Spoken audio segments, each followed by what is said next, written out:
Voyons ensemble la méthode pour créer un récit à partir d'une photo. C'est parti! Voici l'image avec laquelle je vous propose de travailler. Observez-la bien en détail parce que je vais vous demander d'écrire un récit à partir des éléments qui la composent.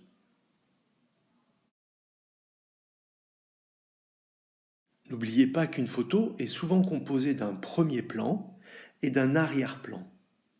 L'action principale se situe souvent au premier plan, tandis que l'arrière-plan va vous permettre de situer ou de contextualiser l'action. La méthode que je vous propose de suivre est simple. Vous allez devoir répondre aux questions suivantes. Qui sont les personnages principaux? Où sont-ils? Quelle est l'action principale? Quand l'action se déroule-t-elle? Pour chacune de ces parties, je vous propose plusieurs hypothèses pour vous aider à développer votre imagination. Commençons par identifier les personnages et par définir leurs relations.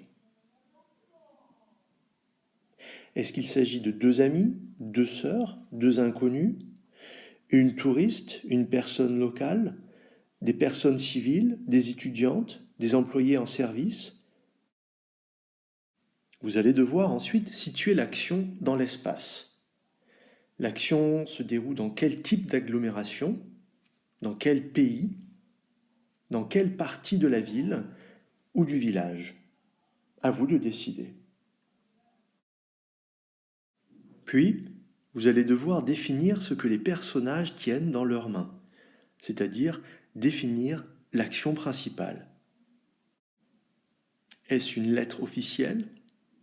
Une lettre anonyme? Un plan de la ville? Un article de journal? Ou une invitation personnelle? Est-ce que les personnages reçoivent le document ou est-ce qu'ils écrivent le document?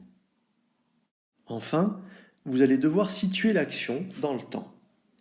Vous allez devoir dater l'action principale, préciser à quel moment de la journée l'action a eu lieu, et enfin définir les actions secondaires avant et après cet événement. Vous allez ensuite devoir décider à quel moment votre histoire se déroule sur l'axe du temps, dans le passé, le présent ou dans le futur.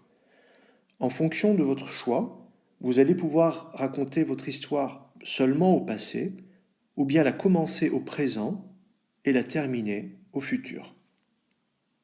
Pour terminer, n'oubliez pas de structurer votre récit avec des indicateurs de temps. N'oubliez pas non plus de créer un nouveau paragraphe autant de fois que nécessaire. Voilà, le travail préparatoire est maintenant terminé. Vous pouvez prendre une feuille de brouillon et commencer à rédiger votre récit.